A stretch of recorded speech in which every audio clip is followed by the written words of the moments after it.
Well, good morning and welcome back to Greasy Boy Customs. Today, we're back on the tractor. I got my parts back. We got our injection pump back on there with all new gaskets, the new rotor head pump installed. We went ahead and put a new lower radiator hose on each end of this. And good news is, it runs. Runs pretty good. Look at that. Isn't that beautiful? Autopilot system is on point as well. You can see.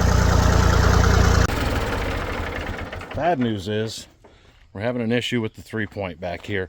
Right now it is stuck in the up position, and no matter what you do with your levers, you see I've actually got it in the down position right now, it's not going down. So we took our inspection cover off the side.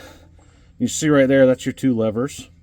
But these brackets right here, I'm pretty sure they're not supposed to be bent like that.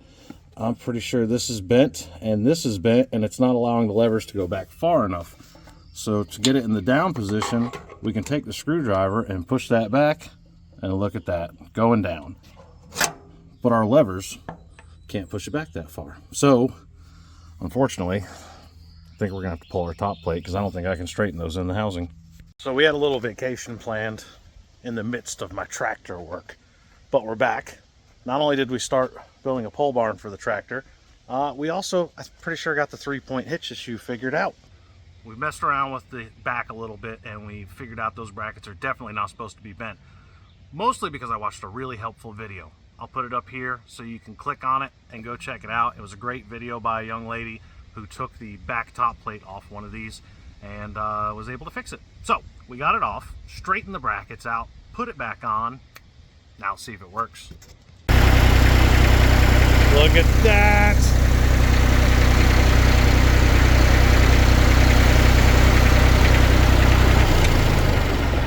We were also able to purchase this attachment pretty cheap. You can put a trailer hitch ball on it for this reason. So what I did was I took a piece of 2x3 steel and I welded a trailer hitch tongue on there. And then this end has a chain loop through it. So what you can do is you can come up to a vehicle like this Chevy truck and you can chain to the axle or a cross member and you can use it to push and pull. I was also fortunate enough that my buddy had this fork setup that he had put together. Works pretty well, and it was free. So the only thing I really need now for the tractor is I need a blade because I need to be able to keep the path straightened out.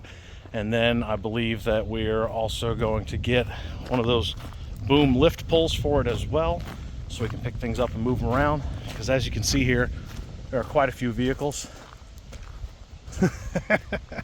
And not all of them run. Actually, most of them don't run. So we are constantly pushing and pulling vehicles around. So we're done. Tractor works. Everything's working good. We can start putting it to work here around the shop.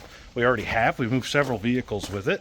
Now we just need to decide what other implements maybe we want to get for it. Now I am looking for suggestions to things I should do to the tractor in the future. Those of you who have owned one before, you know, common problems or things to check, open to all of it, please let me know. We are going to adjust the brakes and the clutch in the near future because they both need a little bit of adjustment. However, they are working fine.